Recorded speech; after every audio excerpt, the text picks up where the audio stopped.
হেণ্ডিকৰ সময়ছোৱাত এটা পিজিত আছিলোঁ আৰু তাতেই এই বাজনীক লগ পাইছিলোঁ আৰু পিছলৈ আমাৰ সম্পৰ্কটো ইমানেই মধুৰ হ'ল এতিয়া এই সময়ছোৱাত আমি এজনে আনজনীক বেষ্ট ফ্ৰেণ্ড হিচাপে ক'ব পাৰোঁ আৰু আজিৰ পৰা এবছৰমান আগতে তাই বিয়া হ'ল আৰু সেইকাৰণে তাইক আৰু ভিনদেউক ভাবিলোঁ এই বন্ধৰ সময়ছোৱাতে ভাত খোৱাকৈ মাতোঁ আৰু তাইক ক'লোঁ তই এদিন আগতে আহিবি কাৰণ আমাৰ যে কিমান কথা থাকে পাতিবৰ কাৰণে সেইমতেই তাই আহিলে মই তাইক পিক আপ কৰিলোঁ আৰু সেইদিনাখন আবেলি তাইক লৈ উঠি বজাৰলৈ গৈ ফুচকা খালোঁ খাই ঘৰলৈ আহি বহুত কথা পাতিলোঁ মাহঁতৰ লগতো বহুত কথা ওলাল মানে আমাৰ এনেকৈ কথা পাতোঁতে ৰাতি 9টামান বাজিল এইফালেতো ভাতো বনাব লাগে গতিকে তাই ক'লে যে বহুত স্পেচিয়েল একো বনাব নালাগে আজি কালি দিনত খাম একেলগে আজি চিম্পলকৈ কিবা এটা খাই থৈ দিওঁ সেই হিচাপে আমি ভাত দাইল আৰু আলু কণী ভাজিলোঁ ভাজি সেনেকৈ কথা পাতি খাই মেলি শুই থাকিলোঁ আৰু ইয়াৰ পিছদিনাখন ৰাতিপুৱা এটা ৰসমলাই আৰু লাল চাহ একাপেৰে দিনটো আৰম্ভ কৰিছোঁ আচলতে আমি দুয়োজনীয়ে নতুনকৈ ইউটিউবত ভিডিঅ' দিব আৰম্ভ কৰিছোঁ আৰু তাইৰ চেনেলটো অলৰেডি 5000 ছাবস্ক্ৰাইবাৰ কমপ্লিট হৈছে চ' মানে আমি আইডিয়াছ শ্বেয়াৰ কৰি আছিলোঁ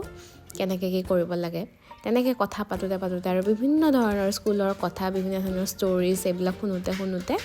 আমাৰ চাহ খাওঁতেই বহুত সময় লাগিল সেনেকৈ খাই মেলি উঠি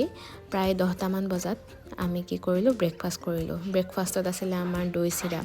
মা তাই মই এনেকৈ একেলগে বহি মেলি দৈ চিৰা খাই প্লেন কৰিলোঁ দিনটো কি কৰোঁ কাৰণ হাতত অলপ সময় আছিলে আৰু সেইদিনাখন মঙলবাৰো আছিলে যেতিয়া ভাবিলোঁ এবাৰ মন্দিৰৰ পৰাই আহোঁ যিহেতু মই ভাবি থৈছিলোঁ যে এবাৰ হনুমান মন্দিৰলৈকে যাম গতিকে মন্দিৰলৈ যাওঁ সেইদিনাখন আকৌ এগৰ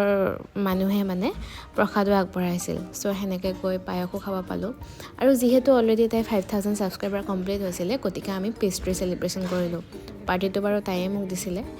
সেনেকৈ খাই মেলি উঠি দিনৰ আকৌ ভিনদেউ আহিব যেতিয়া লৰালৰিকৈ ভাত বনাবলগীয়া হ'ল ভাত বনালোঁ পোলাও মাংস মাছ এনেকৈ গোটেইখিনিয়ে বনাই মেলি খাওঁতে কিমান যে কথা পাতিলোঁ দেউতাহঁতক আগতেই দি উঠিলোঁ আৰু আমি খাই মেলি কথা পাতোঁতে 4টা বাজিয়ে গ'ল তাৰপিছত খাই লৈ উঠি ভিনদেউৱে ক'লে যে আমাৰ কুকুৰকেইটা চাই বোলে কুকুৰৰ পোৱালিকেইটা আকৌ ওপৰত থাকে সেইকাৰণে তাইক লৈ যাব দিলোঁ পোৱালিকেইটাই কিন্তু ভিনদেউক মানে একদম ফেমিলিয়াৰ হিচাপে ট্ৰিট কৰিছে বেছি ভোকা নাই কিন্তু বহুত ভুকিছে এই চাগে অলপ সময় লাগিব চ' তেনেকৈ 2টা দিন আৰু 1 ৰাতি আমি বহুত ধুনীয়াকৈ স্পেণ্ড কৰিলোঁ কিমান কথা পাতিলোঁ লাইফৰ কথা স্কুলৰ কথা বিভিন্ন ধৰণৰ ষ্টৰিজ